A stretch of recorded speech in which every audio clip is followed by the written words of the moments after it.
أعوذ بالله السميع العليم من الشيطان الرجيم. بسم الله الرحمن الرحيم، والصلاة والسلام على رسول الله صلى الله عليه وسلم.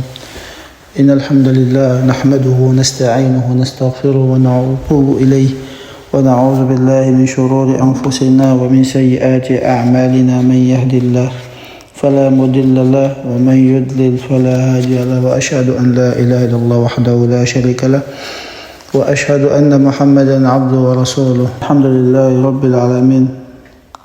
Qu'Allah accepte nos prières, qu'il nous guide sur le droit chemin. Bienvenue, très chers frères et sœurs, à la fois. On remercie Allah, on le loue, on demande protection auprès de lui contre le mal de nos actions et de nos âmes.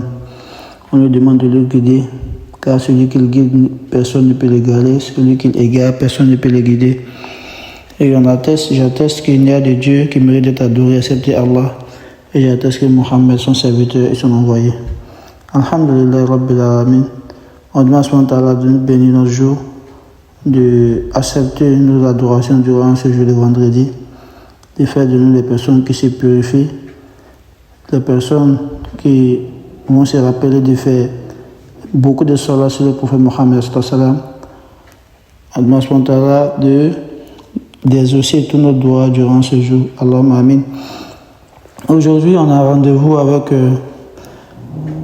le hadith de Abu Huraira radhiyallahu anhu qui parle de la pudeur. Il dit en ses propos: An Abi Huraira radhiyallahu anhu an an-nabiy sallallahu alayhi wa sallam qala al-iman bid'un wa sittuna shu'ba wal haya'u shu'batun min al-iman. Il dit que le prophète sallam a dit que la foi comporte 60 et quelques branches et la pudeur en est une. La foi comporte 60 et quelques branches et la pudeur en est une. Alhamdulillah Rabbil Alamin. Très chers frères et sœurs à la foi, ce qu'on peut retenir de ce hadith de manière très résumée, c'est que en islam, on a le degré de l'islam, on a le degré de al-iman, et puis on a le degré de al-ihsan. Voilà. Et chaque degré a ses implications, chaque degré a sa manifestation.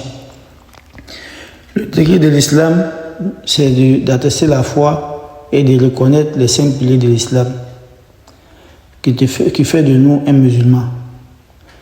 Mais le degré de foi d'un musulman qui a la foi, c'est ce qu'on appelle le degré de al-iman.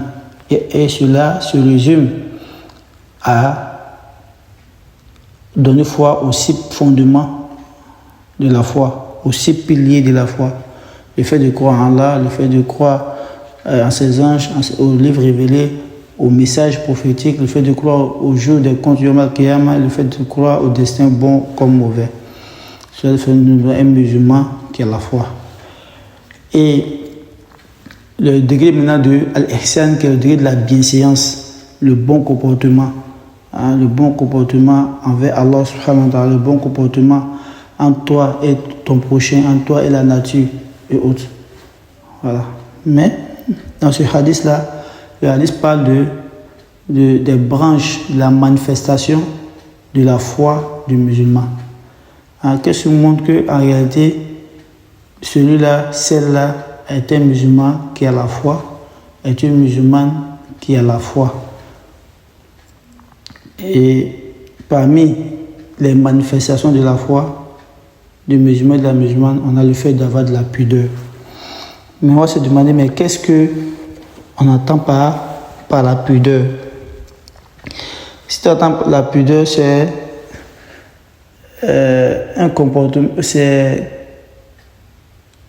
une attitude, voilà, une attitude qui empêche son auteur ou la personne de poser certaines actions qui vont à l'encontre des normes de la société et précisément dans notre cas des normes de la religion, voilà,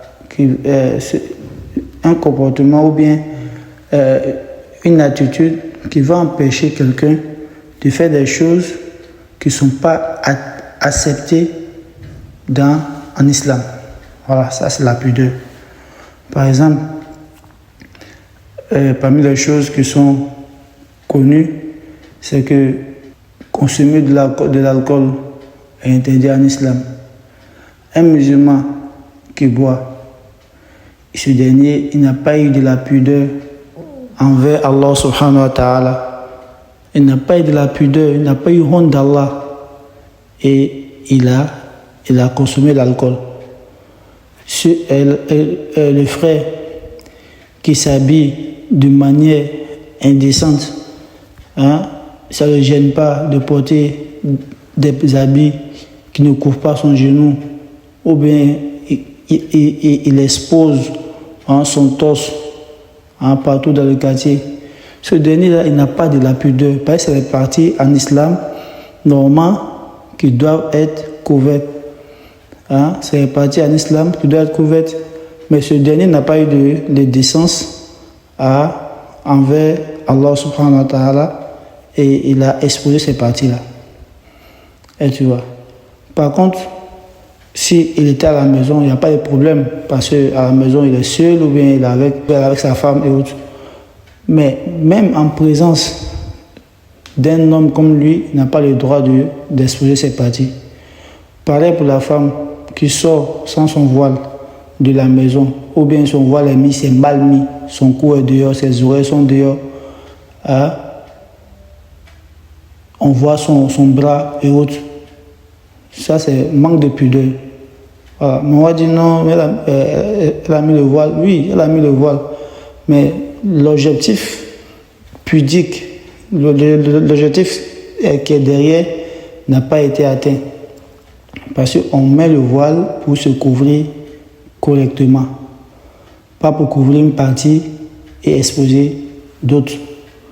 Voilà, c'est ça qu'on appelle avoir de la pudeur. Et c'est pourquoi, et puis il y a plein d'autres choses pour ne pas rentrer là-dedans. Mais les choses qui sont un peu récurrentes qu'on voit, c'est ce que je mets en avant. Il y a aussi le fait de voir quelqu'un, un frère, qui est toujours en compagnie des femmes. C'est-à-dire, partout à cause des femmes, lui, il est assis là-bas. Ça, c'est le fait de ne pas avoir de la pudeur, parce qu'à la base, c'est interdit. Et tu vois, le fait aussi qu'une femme hausse le ton, c'est-à-dire, elle est en présence des hommes sont là, mais c'est sa voix qui porte. Ça aussi, c'est manque de pudeur. Il y en a plein. Pour résumer, toutes les choses qui font partie de l'indécence en islam, qui sont indécentes en islam, celui ou celle, le musulman ou la musulmane qui s'adonne à ces choses, islamiquement, ce dernier-là n'a pas eu de pudeur. Et ce qu'on doit retenir, toutes les choses qui sont indécentes, que l'islam considère comme indécentes pour le musulman, pour la musulmane ou pour les deux, si le musulman ou la musulmane s'adonne à ces choses, alors il n'a pas eu de la pudeur. C'est ce qu'on doit retenir. Et parmi les paroles plutôt, parmi les paroles qui ont été retenues, des paroles des prophètes qui ont précédé Rasul sallam, ce que les gens ont retenu de leur message, c'est que quoi? Celui qui n'a pas de honte là, il fait ce qu'il veut et ça ne le gêne pas. Si tu n'éprouves pas de la pudeur, alors tu fais ce que tu veux.